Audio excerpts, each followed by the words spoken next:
pessoal, tudo bom? Estamos aqui, como conversado, nosso segundo podcast. A Alfa teve essa iniciativa, né, de criar esse podcast com o intuito de trazer informação para os nossos clientes, para os nossos usuários, né? E cada dia nós vamos trazer uma pessoa diferente. Hoje, eu estou aqui com a presença ilustre aqui do Daniel, que é o diretor da Bringless, também é o presidente do Sítio Confecções. É alguém que entende muito do mercado que a gente opera, da parte financeira, ou seja, entende do mercado como um todo. Então, não teria pessoa melhor para a gente fazer a nossa primeira conversa aqui com o Daniel. Daniel, obrigado por ter aceitado o nosso convite, né? Tá certo, vai ficar bastante, se sentir bastante honrado com a sua disponibilidade em atender o nosso convite. A honra é toda minha, um grande prazer, e eu acho que a gente sempre conversar sobre negócio de moda no Ceará, eu acho que alguém se identifica, eu acho que a gente ajuda alguém e a gente aprende muito. E aí você fala assim, muito conhecedor, eu digo que eu acho que ainda com muito a aprender. Claro que tem uma estrada trilhada, mas a gente cada dia mais percebe que pode aprender, que tem que aprender muito mais nesse mercado que é tão dinâmico, que é moda. Né? A moda a gente sabe que é realmente tem um dinamismo diferente de todos os setores. Você é especialista em moda masculina, né? É muito classe. A gente trabalha já, eu não sei precisar. Paulo, me ajuda aí. 15, 18. Uns 18, 20 anos por aí. E a gente trabalha juntos, né? Sim. Eu me lembro que era ali na rua Otávio Justo. Sabe, você lembra do nome? Otávio Justo. Claro, eu fui muitas vezes lá na época para fazer visita, Otávio Justo, né? E a Bringless cresceu assim absurdamente, né? Hoje, com lojas espalhadas pelo Nordeste, isso é muito gratificante. O que a gente tem percebido, Daniel, é que a Bringless virou um objeto de desejo. Houve vezes que eu vou no shopping da atacado aqui em Fortaleza, e aí as lojas, você chegar na Bringless cheia. Meu Deus do céu, que atração é essa? Realmente é um grande case de sucesso a marca, né? Josimar, isso nasceu de um sonho de fazer uma roupa masculina de alta qualidade, focado num homem que estava evoluindo, crescendo, num homem bem-sucedido. E eu acho que os negócios, quando eles nascem planejados, focados, com objetivo, sabendo onde quer chegar, tem muito mais probabilidade de dar certo, de caminhar. A partir daquele momento desse sonho, começa a se fazer pesquisas de mercado, quais são as marcas nacionais que podem ser inspiração, marcas internacionais. E ali começa uma trajetória e que muito importante foi trazer pessoas para nos ajudar, fazer uma equipe boa. Então, a cada passo, a cada momento de reunir condições, rapaz, vamos botar mais alguém na equipe, vamos buscar alguém competente. No começo de qualquer negócio, a gente, como diz no futebol, bate o escanteio e corre para cabecear. É verdade. Um fato curioso é que eu comecei com minha mãe, era uma feminina, e depois a gente mudou para esse masculino, eu comecei a pesquisar esse mercado, e aí a gente foi avançando, e depois mudou, foi para o masculino. Eu ia comprar tecido, e era aqui em Fortaleza, era pequeno, comprava no centro. Então comprava, eles faziam os rolos de tecido, amarravam, carregavam o carro e ia embora. E às vezes as pessoas, rapaz, você quer fazer um pacote só? Eu dizia, não, faz 2 pacotes que o carregador é bem magrinho lá. E o carregador era eu, que era bem magrinho, né? E ali a gente ia se ajudando, o negócio começa familiar, mas sempre com esse sonho de se tornar uma empresa relevante, uma empresa referência. E aí, graças a Deus, toda a equipe, conseguimos galgar passos em que tivemos um sucesso, continua tendo. Continua com muito trabalho, mas a gente pensava que em negócio você chegava a um patamar em que aquilo diminuía seu trabalho, não é nada disso. O que a gente teve que aprender e está aprendendo cada dia mais é delegar, formar uma equipe boa e que todo mundo também com o mesmo objetivo, uma cultura de negócios para evoluir, né? Pessoas capacitadas com essa cultura de negócio, aí isso realmente vira um sucesso. É verdade. E é uma arte delegar, né? Eu acho. E a gente, quando começa, a nossa história é muito parecida. Sabia que eu já tinha uma camisaria também? Sério.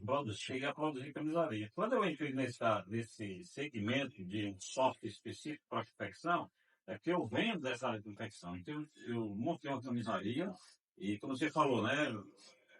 A pessoa come escanteio, corre para cabecear, e eu fazia tudo isso. E depois eu casei com a dona de confecção. Então, eu sempre tive inserido nesse meio. E uma coisa que é imprescindível é você saber delegar. Você conseguir pessoas capacitadas com conhecimentos novos para inserir no seu negócio, né? Para somar, para agregar valor no seu negócio. E você saber delegar responsabilidades. Porque a gente vê que isso é o grande diferencial das empresas. Porque se você for centralizador demais, as pessoas não desenvolvem. Verdade. E aí você acaba assumindo riscos, né? E tem um limite da sua capacidade de onde você pode. Então, se você não delega, não consegue isso, você também não avança, você vai ter um limite.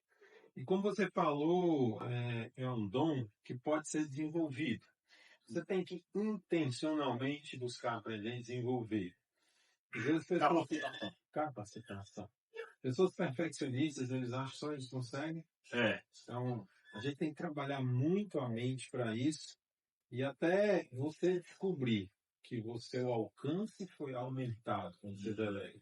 Nem tudo vai sair do seu jeito. É verdade. Mas o que a gente tem que estar, eu diria, ligado é nos resultados. Se nós temos objetivos, nós temos metas, nós fizemos uma equipe, nós temos que chegar naquela meta.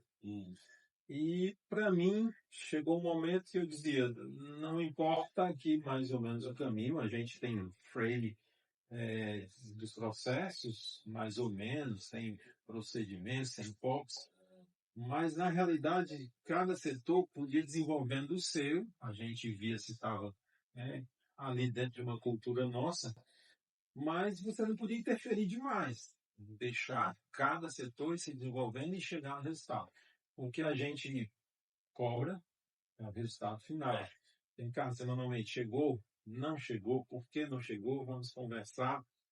Mas quando você consegue desprender disso, aí realmente você começa a ter uma empresa. Porque a empresa é um organismo, muita gente. Isso. E tudo funcionando de forma integrada, né?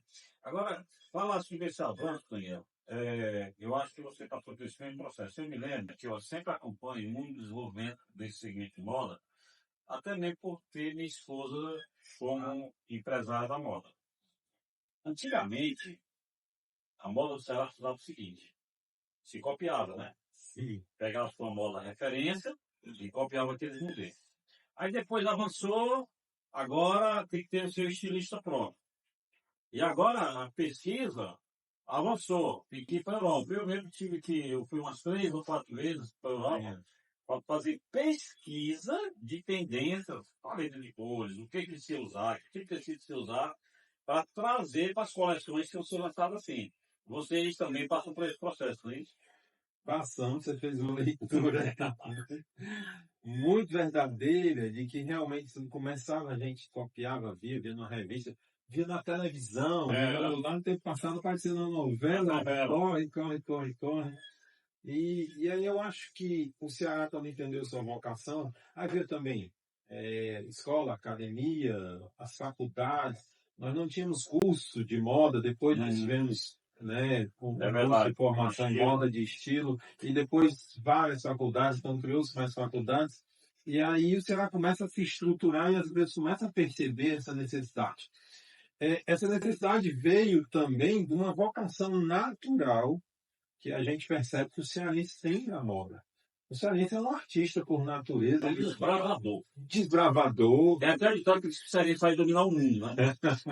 Aonde você vai, Você enquanto Tem cearense. um cearense, tem um cearense montando negócio. É, cearense. eu vou contar um lance aqui Tá rapidinho. coisa. Eu fui para Israel em 2019, e aí a gente foi visitar a cidade de Jericó, e fomos comprar uma loja que tinha muito cosmético, lá na casa do Mamor, então é muito famoso cosmético de lá. O dono da loja é do cearense, de Iguatu. Então, o pessoal começou a fazer hora comigo, que só tinha cearense lá, né? Você se Aí, surpreende. não, o cearense realmente vai dominar o mundo. Você Aonde se você vai ter surpreende. cearense? Eu encontrei cearense na Turquia, já na Inglaterra, já em tudo que é lugar. E aí, na realidade, essa vocação natural você vê nas artes cearenses, né? No humor, na pintura, na música. E a moda é arte. Né? Moda é muito disso. E aí tem um fato curioso, que o maior polo de moda íntima hoje é o Ceará, certo? E é uma roupa ali, né? Ela tem uma especialização. E dizem que por causa do tamanho da mão, antropologicamente, há uma resposta para isso. A mão da cearense, principalmente hoje, do interior, ela é menorzinha. Então, ela tem muita habilidade para a moda íntima. E por Meu isso que esse Deus do povo, céu. então, há estudos sobre isso. Isso é muito interessante.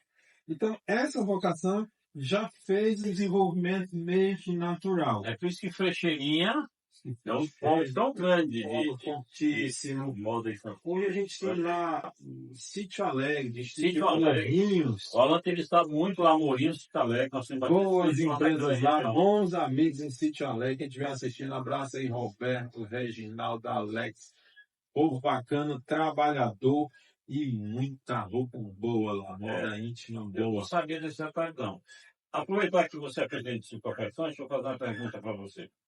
Quando eu fui direcionar a Alfa para focar somente no modo vestuário, e fazer uma pesquisa para ver quantas indústrias de confecção nós tínhamos no Ceará.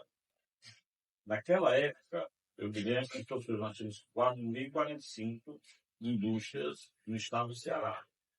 Sim. Hoje, como é que está esse número? Hoje esse número caiu um pouco. Nós temos hoje empresas formais, em torno de 2.500 empresas formais. Esse número dobra com os informais. Então, a gente fica buscando entender e tentando ajudar a formalizar ele, que por um motivo ou outro, não sei se saíram do mercado e apareceram novos informais, mas a gente tem buscado mostrar as grandes vantagens de ser formais. Hoje, nós em torno de 50 mil empregos diretos, já fomos 60 mil, mas aí, como eu digo, tem os informais também. A gente entrou numa onda da terceirização e tem boas terceirizadoras, mas tem algumas também informais que a gente também tem tentado conscientizar dos benefícios que é todo mundo legalizado, todo mundo de carteirinha assinada tem muita vantagem, tem seguro, segurança para todo mundo. Mas hoje eu acho até que a gente cresceu juntando aí o formal e informal, você cresce um pouquinho. Agora o Ceará tem retornado, né, tem buscado seu lugar, já foi o segundo estado produtor do país. E hoje a gente... De moda? De moda. Hoje a gente, por vários motivos, descentralizou isso. Outros estados incentivaram muito, como Santa Catarina, hoje é o maior produtor de moda do país. E que começou um trabalho há 30 anos. Há 30 anos um trabalho de iniciativa privada, iniciativa governo, né, iniciativa pública, juntando tudo isso, e trabalhadores, hoje se tornou esse maior polo. Então nós precisamos unir esses setores para que a gente possa voltar. E a cada dia temos dado passos, né, nessa direção. E como eu falei anteriormente, o Ceará tem tudo para voltar para esse lugar. Precisamos só nessa união, a cada dia muita capacitação, como você falou. Sou presidente do sindicato, e aí hoje a gente tem a FIEC, um grande apoiador com suas casas, o Senai é o maior formador de profissionais, né, para a indústria, para a nossa área. O Senai também tem levado também a missões fora, a FIEC tem levado para a gente entender tudo isso que acontece no mercado e vir aplicar aqui. Hoje a gente tem vivido até um problema de mão de obra. Hoje falta um pouco de mão de obra e a gente, como sindicato, tem feito muitos cursos de capacitação. E hoje, quando você aprende costura, Josimar, você não aprende a ser uma costureira, mas você aprende a ser uma empreendedora. Porque a partir disso você pode montar o seu negócio, pode trabalhar numa empresa, e empreendedor não é somente quem é o dono da empresa. Quem é o dono da empresa pode ser um empresário. Agora, empreendedor, ele pode estar dentro da empresa e ser um grande empreendedor. Sem dúvida. E eu até digo assim, parece a vida fácil do empresário, mas nem todo mundo tem a vocação para isso, para muitas vezes passar aquelas noites ali preocupado se vai dar, se não vai dar, se vai dar. Porque às vezes a gente chega num patamar que está dando tudo certo, está engrenado, mas aquilo ali precisa de manutenção. Uma vez eu dizia o seguinte, Daniel, a pessoa falou assim, olha, a melhor forma de empreender é no CNPJ dos outros. eu já tinha ouvido falar, eu visito bastante clientes, né? Clientes nossos, e uma coisa que eu escuto muito é sempre isso, eles falaram que a mão de obra tem sumido, né? Uma coisa que diz assim, é que a filha da costureira não quer ser costureira. E isso mudou muito, né? E o Senai tem lançado muitos cursos. E quando eu viajo no interior, porque nós temos clientes, inclusive de lingerie, Cita Alegre, Morrinho, Frecheirinha, Juazeiro, também tem muita lingerie lá. E aí uma coisa que eu vejo é que tem muito homem na costura. Sim. Muito homem na costura. E teve um cliente que eu assisti de visitou, eu fiquei impressionado. O galpão cheio de homens costurando. Aquilo ali para mim ficou assim, porque eu nunca tinha visto, né? E eu percebo que isso tem aumentado, principalmente no interior. Hoje isso é natural, e aí eu te digo assim, 30% da mão de obra hoje é homem, né? 30%. Costureiros, cortadores, pessoas também de acabamento, pessoas de finalização. Então, esse mercado também, o homem chegou, é um mercado de muitas, eu diria, de muitas oportunidades, e sem preconceito algum. No passado tinha essa coisa, não, é mais mulher, mas isso não existe mais. Hoje também, muitos empreendedores de moda, homens, no passado também, só mulheres, É verdade, praticamente, é verdade. mas hoje a gente já tem também pessoal de estilo, mulheres e homens. Então, tá bem misto hoje, e isso ajuda a crescer. Essa falta de mão de obra, eu acho que tem vários fatores. A gente tem o fator de auxílio demais, isso é um atrapalho. É uma coisa que A sempre falta gente também. precisa valorizar esse grande profissional de costura, que é importantíssimo. E moda, Josmar, é muito mais do que vestir uma roupa. É autoestima, é empoderamento, é se sentir bem, não é? Então, é muito mais que isso. É um prazer você estar bem vestido. E tinha uma frase no passado de uma empresa de moda que ela dizia assim: o mundo trata bem quem se veste bem. O mundo trata melhor quem se veste bem. E é uma realidade. E a roupa também é uma expressão de quem você é. Às vezes, de um momento que você está vivendo. Então, a gente precisa valorizar essa área, esse profissional. Precisamos que ele tenha ganhos reais nos seus proventos. Isso aí é importante. E que toda costureira saiba que não é uma costureira. É uma profissional da moda que leva bem-estar, autoestima, poder a todo mundo. É verdade. E que isso aprender essa arte é uma grande possibilidade para empreender, para criar uma oficina de costura, para criar sua própria marca. Então, há muitas oportunidades nesse setor. Falando de capacitação, Daniel, eu percebo que nesse segmento, eu acho que nós ainda não somos tão bons em capacitação. Eu sei que você, o meu sindicato, tem trazido bastante eventos para cá, palestras, mas o nosso público, o nosso empresário, eu sinto assim que ainda falta conhecimento nas ferramentas. Por que eu falo isso? Falo isso porque, como eu estou na área de software, e eu visito, eu vejo a dificuldade. Muitas vezes a gente visita uma empresa e você não está bem alimentado. E por falta dessa alimentação, a pessoa não tem a informação que deveria ter. E aí, como que eu vou tomar uma decisão assertiva se a minha informação ela está fracionada, ou está imprecisa, ou nem tem informação, né? Então, esse conhecimento, muitas vezes, acaba sendo um empecilho, né? Então, como é que você vê isso aqui hoje? Eu acho que melhorou, a gente pode fazer mais.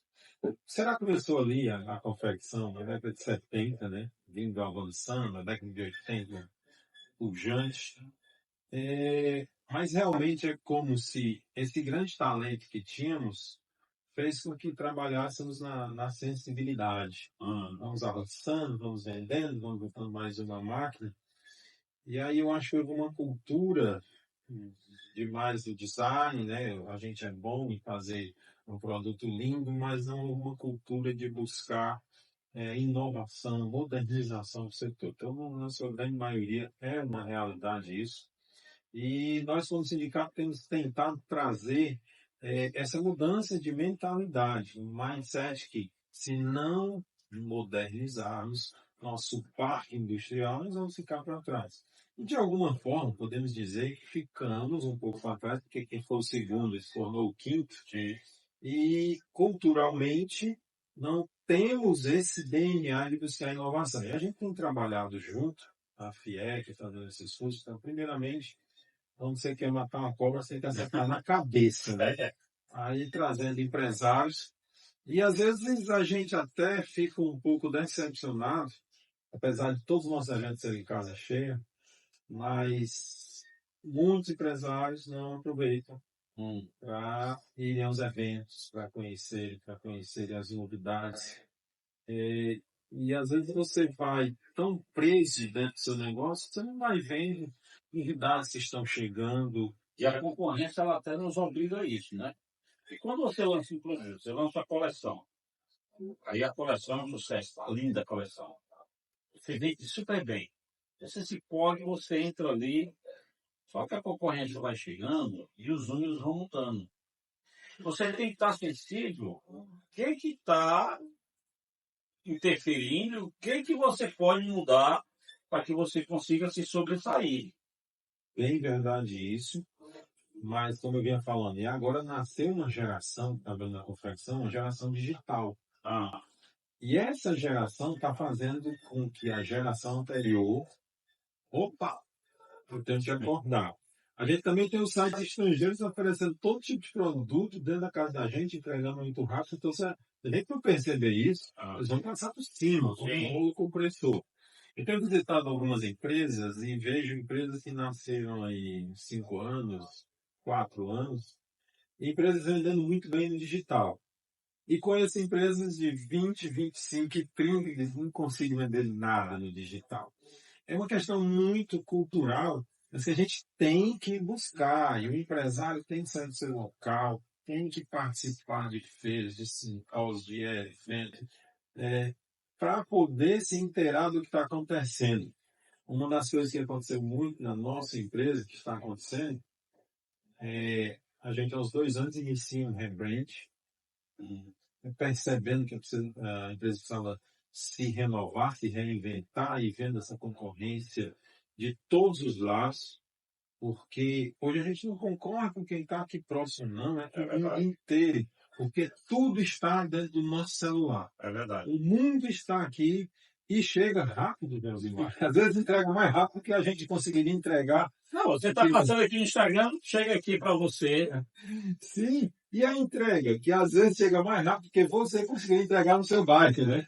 Então, a concorrência é muito grande. Então, se você não abrir o olho para isso e buscar ferramentas, o cearense, de uma certa forma, acabou dormindo um pouco para isso. Mas eu vejo uma geração, e tenho visitado pessoas que já preparadas, já são digitais, já estão andando muito bem. E o sindicato tem trazido muitas informações desse mês. Agora, semana que vem, vamos ter uma falando, né, de venda digital e marketplace, que muitos de nós não aproveitamos marketplace também para vender os novos. Eu estava com o CEO da Boss aqui no Brasil, e ele dizendo para mim, Daniel, a gente vende muito Mercado Livre. Eu olhei e digo, eu não acredito nisso, é muito. São cifras bem expressivas. E aí eu fiquei pensando, eu digo, a gente tem que analisar tudo, tentar descobrir tudo, tentar ver tudo, para a gente ver o que vai fazendo sentido na nossa marca. Mas tudo você tem que perseverar, não é de uma hora para outra. Em algum momento, todos nós na confecção pensávamos que abrir uma loja virtual era assim, Era só abrir e vender. só abrir, vai vender. O investimento é bem pouquinho, você não gasta nada e vai vender. Eu escutei muito isso. Você sabe, né, alguns anos atrás, nós sempre trabalhamos com RP, mas por conta da pressão do nosso cliente, nós desenvolvemos um e-commerce. Sim. E vários clientes nossos adquiriram o e-commerce. E depois eu desisti, porque era muito dor de cabeça pelo seguinte. O nosso cliente estava muito satisfeito com o SEMA, ele comprava o nosso e-commerce e achava que só ter o e-commerce ia vender. E aí ligava para mim reclamando que eu não estou vendendo nada. E dizia o seguinte, o meu custo vai cair porque eu não vou ter despesa com o pessoal, não vou ter despesa com aluguel, não vou ter despesa com energia. E pronto. Então ele não fazia nada para que aquele e-commerce se vendesse. E a gente vê que não é bem assim. O que muda é a maneira de se vender. Mas você tem que ter capacitação específica para aquilo ali, tem que dominar o assunto, tem que trabalhar. Né? Tem que ter investimento. Investimento. Lá abrir uma loja física, tem investimento lá pesado. Tem a propaganda sempre, tem as pessoas que você tem que colocar. Você achava que uma pessoa, você não precisa investir nada. E hoje a gente sabe que o tráfego é preponderante, é isso que vai fazer acontecer, tráfego pago. Você sabe também que hoje os influenciadores, seja o macro ou seja o micro, fazem muita diferença. Você sabe que também a sua linguagem, o seu criativo em cada peça que você vai vender também faz uma diferença grande. Então você tem que atacar em várias frentes. Precisa de gente especializada, gente boa nisso. E é uma vida de tentativas. Tá dando certo agora, amanhã, às vezes já vai ter que mudar. Muda. Eu mesmo pensei em gastar, não fazia nada. E aí, analisando, e tenho viajado muito, conversando sobre isso. Hoje, em média, Josimar, se investe mais ou menos entre 15% e 20% do faturamento em tráfego. Para chegar a vender. Então, conheço empresas, e aí, pasme. Empresa que nasceu em 2021, de jovens que não eram da confecção, jovens da tecnologia, mas por se inspirarem numa empresa de roupa masculina, que era só no digital, estão vendendo em torno de 12 milhões mês só no digital. E aplicam 2 milhões mês em tráfego. E tem uma grande empresa nacional, que eu não vou falar, fechou ano passado 600 milhões só no digital. A gente corre atrás disso aí. Correr atrás disso aí, a gente tá correndo. A gente tem que fazer acontecer isso aí. Né? E tem surgido, né, muitas profissões novas, né? Sim, é verdade. Essa área digital, quando o digital veio, a pandemia, quando ela veio, né, ela acelerou esse processo. É verdade. Acelerou muitas coisas. Eu me lembro que até o nosso data center aqui foi acelerado. A gente começou a hospedar, inclusive vocês foram um dos pioneiros, né? A brincadeira dos pioneiros a hospedar um banco de dados aqui no nosso data center. Hoje nós temos o quê? Nós temos 50 empresas que hospedam aqui. Vocês foram um dos pioneiros. Então, foi surgindo muitas necessidades ao longo do tempo que foi criando profissões novas. Até no meu desenvolvimento. Hoje eu tenho um design gráfico que até há alguns anos nem existia na área de desenvolvimento. Deixar a tela intuitiva, para quando o usuário for usar a tela, ele não estranhar. Então, muitas profissões vão surgindo, né? E uma coisa que eu tenho visto também é que os números, quando eles são analisados, Daniel, ele te dá o poder da decisão. Ele te dá o poder da decisão. E, infelizmente, nem todo mundo sabe analisar os números, né? Porque não é questão de só vender. Porque olha só, o que eu digo sempre para os meus clientes é o seguinte: Ah, eu vendo bastante. Eu vendo 50 mil peças no mês. Ok, vende bem. Mas se você estiver perdendo 10 centavos em cada peça, quanto mais você vender, mais vai aumentar seu prejuízo. Então aí entra uma questão do conhecimento, que é a questão de mercado, né? Como você precificar. Já há alguns anos atrás a pessoa se baseava pelo vizinho. Ah, meu vizinho está vendendo por X, eu vou vender também por X também. E não sabe nem como é que é a estrutura da pessoa, os custos. A forma do vezes dois. Vimos isso, a gente vê ainda muitas empresas, ainda às vezes até, Josimar, um caixa, manter um livro caixa, mesmo que manual, a gente ainda vê. Agora a gente tem que saber que o mundo não vai ficar para não profissionais, o mundo vai ser de profissionais. Novas profissões surgem, as empresas mais antigas tinham muita dificuldade de inserir esses novos profissionais, às vezes achavam que não precisava, mas importantíssimo, e principalmente nessa era do digital, quem está dominando isso é essa nova geração que chegou. Isso aí também é um problema de misturar as gerações. Na nossa empresa mesmo, nós sofremos muito tempo ainda até para inovar no digital, para poder colher frutos sobre isso.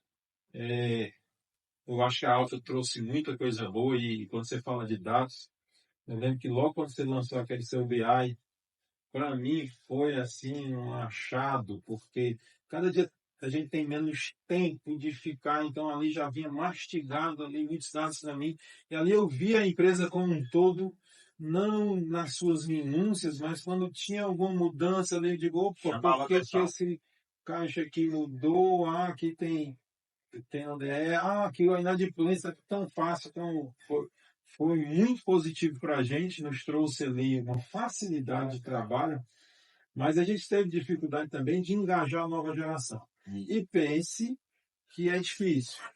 É difícil porque eles pensam um pouco diferente, mas aí eu acho que nós, dessa geração anterior, é que temos que ter essa habilidade, desenvolver essa habilidade. Eu tive muito dificuldade com, às vezes, o horário da geração. Tem alguns colaboradores, se eles assistirem, eles vão rir. Eles têm mais facilidade de virar à noite, mas trabalhar de manhã naquele horário comercial, sem dificuldade. A gente precisa ouvir, essa geração gosta de ser ouvida, de participar ali dos pensamentos, do brainstorming, até ali daquelas sugestões. Então a gente precisa ter tempo para ouvir, né, escutar, deixa eu falar bastante. Essa questão aí do vem participar, vem estar junto, vamos. Então, isso é uma dificuldade, porque em outras épocas era tudo aqui muito, digamos assim, muito rígido, o horário disso, e eu já entrei. Eu acho que isso é o mais importante, né? E precisamos estar de olho nisso, saber se está entregando, e precisamos desenvolver que eles amem onde estão. Se forem valorizados, se forem ouvidos, se forem amados, É verdade. velho. A geração vai entrando e vai trazendo nova forma de trabalhar na empresa. Hoje teu filho trabalha contigo, né? Meu filho trabalha comigo. Eu me lembro quando a gente começou a trabalhar juntos, né? A tua mãe e teu pai, que começaram tudo, era que estava ali e você ali. Aí hoje teu filho já está trabalhando contigo.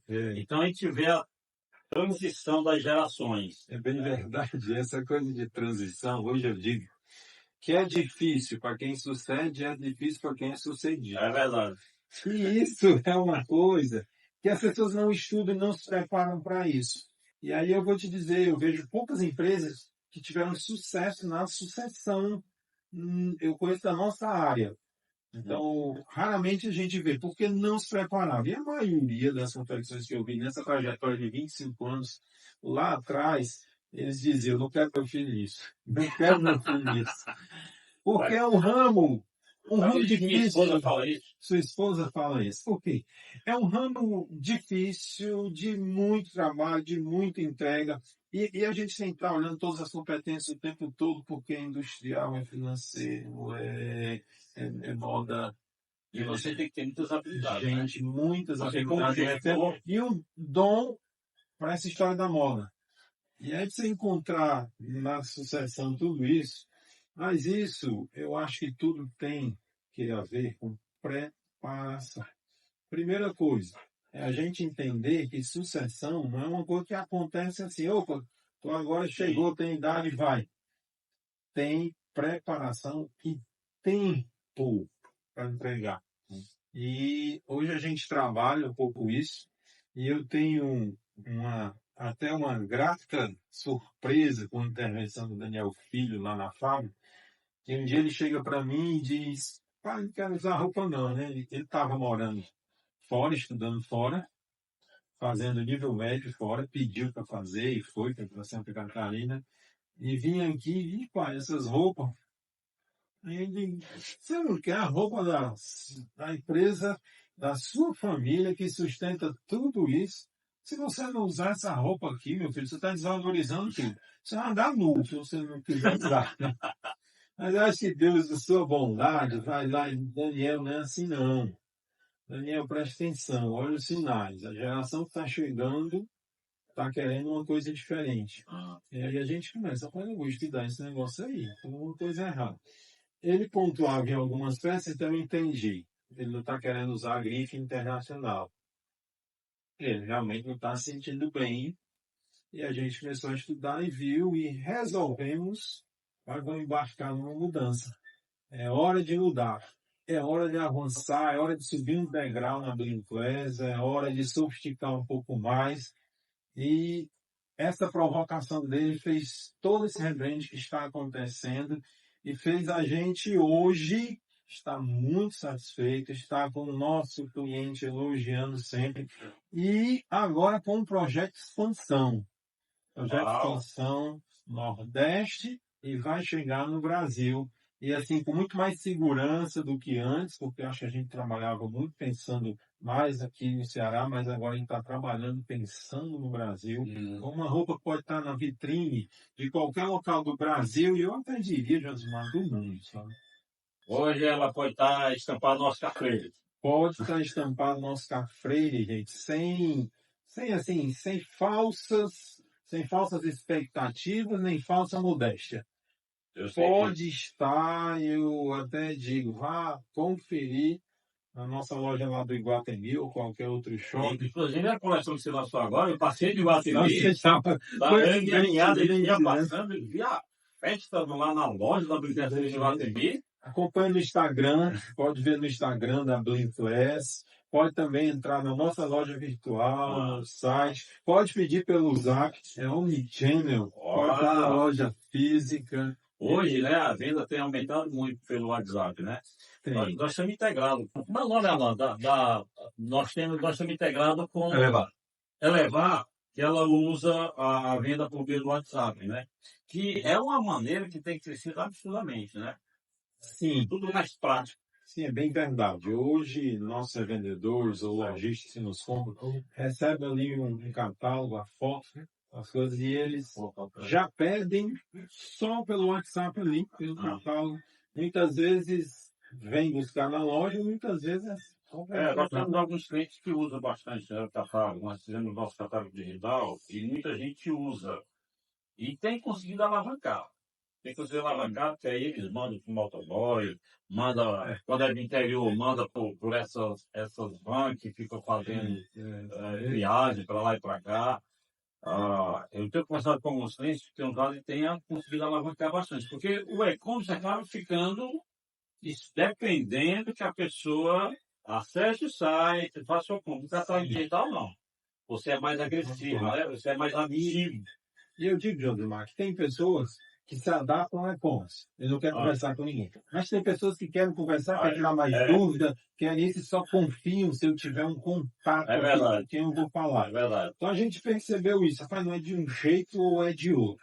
É dos dois, vai ter para Aí o catálogo Agora, dessa o flexibilidade. Zap no nosso trabalho da venda, né, P2P ou atacado, é, o Zap funciona demais, é muito rápido ali a conexão. Manda o link de pagamento, pagou, pode mandar para mim, não vou pedir alguém para pegar, vou pedir no outro link. É muito dinâmico. Hoje o Muito dinâmico. cliente não quer ter estoque. O estoque dele está lá nas nossas imagens. Você faz uma boa imagem, uma boa foto, ele leva para o cliente dele, ele já vem com o pedido, ele não tem Pois é, investimento praticamente nenhum, é só ganhar dinheiro. Aí ele vem na brincadeira, você nem investe, é só ganhar dinheiro. é verdade. Né? Eu fui representante comercial há um tempo e a gente andava com umas toalhas, né, para vender, e o cliente queria pegar uma peça. Queria ver o tecido, e ver a textura, aí experimentava a roupa, chamava alguém, tal, tal. Hoje em dia não, digital veio, então se você trabalha é uma boa imagem, é uma boa tabela de cores, boas fotos, então você consegue aquilo ali. Então o catálogo ele ajudou muito nisso aí, chegar mais rápido essa informação no usuário, e aí por conta disso, a pessoa entra no Zap, conversa ali, troca ideia. Eu converso muito, gosto muito de pesquisar, e às vezes converso com a nova geração. Eu estava com o Eduardo Christian, não sei se você sabe quem é, o embaixador das confecções do Brasil, e ele estava com a social media dele, uma menina jovem, e eu perguntei onde é que você compra roupa. Aí ela vai lá falando no site. Ela, olha, eu consigo sentir a peça. Aí eu entendi, eu digo, dependendo da foto, dependendo do que você descreveu, ela vai ter uma sensação do que acontece com aquele produto. Se aquele produto é macio, se aquele produto é confortável, se aquele produto tem bom caimento, ela consegue ter essa sensação. Então a gente tem que estar ligado nesse descritivo, nesse copy lá que a gente vai falar do produto, ou do teu influenciador, o que, que ele está falando, porque as pessoas vão ter noção do produto. Aquela descrição bem detalhada, né? Bem Porque tem a geração, meus filhos eles compram muito pelo digital. Tudo quer comprar pela internet. Já eu não sou muito disso, né? Mas eles não. Tudo só querem comprar pela internet. E isso vai se estender. Vai se estender e a gente também, pouco a pouco, vai se acostumando. Porque a coisa vai ser inserida, né? E moda foi o que mais cresceu no ano passado em internet. Né? Então, moda está crescendo nisso. É verdade. E tem outros fatores, né? Você tem que mostrar quem é a empresa, as pessoas precisam conhecer a empresa, e através ali das suas publicações, das suas imagens, de quem está ali levando a empresa, falando da empresa, quem é o embaixador, através disso aí as pessoas conhecem e confiam na empresa. A gente precisa desenvolver muito isso.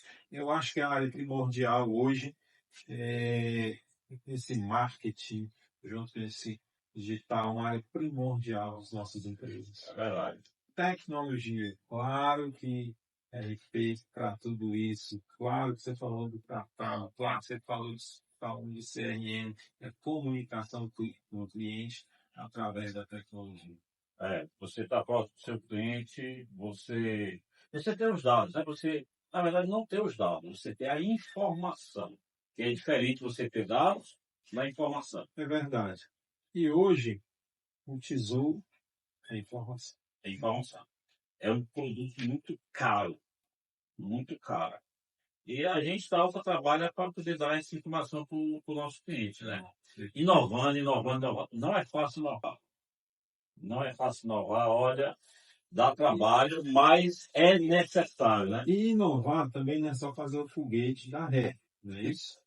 Às vezes são práticas, às vezes no processo que a gente muda um pouco, já é uma inovação.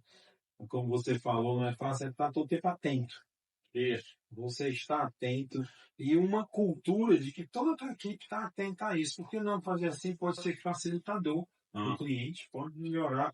E aí eu vou falar da Alfa, porque toda vez que a gente precisava de alguma coisa, eles estavam prontos para ouvir.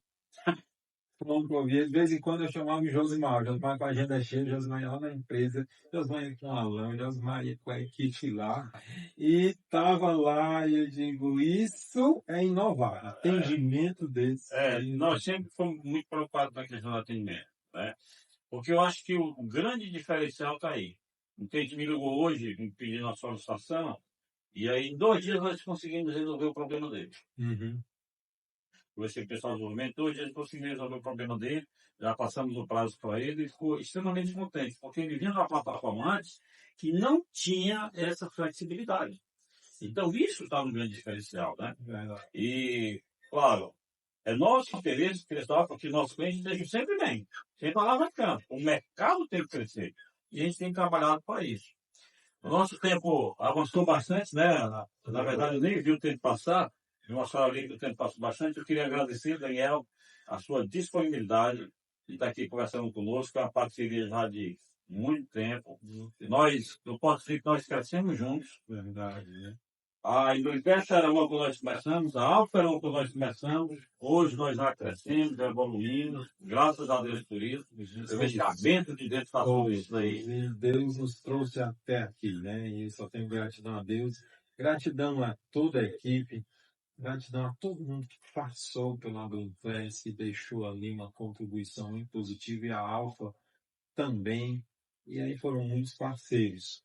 E hoje, Josimar, a gente está sonhando de novo, sonhando em crescer, sonhando em desenvolver. Toda uma equipe que precisa, que não seria só o sonho do Daniel, e não, nada que vem agora vai fazer tanta diferença para mim. A equipe tem que sonhar junto. A equipe tem que sonhar junto, mas eu digo que muito mais por eles. Porque tem pessoas maravilhosas que precisam crescer, que precisam mostrar esse talento do Brasil inteiro. Então a gente está indo, pede a Deus que abençoe, e Deus Amém. abençoe vocês, a gente que agradece, tá? Amém. É isso aí. Hello. Tá.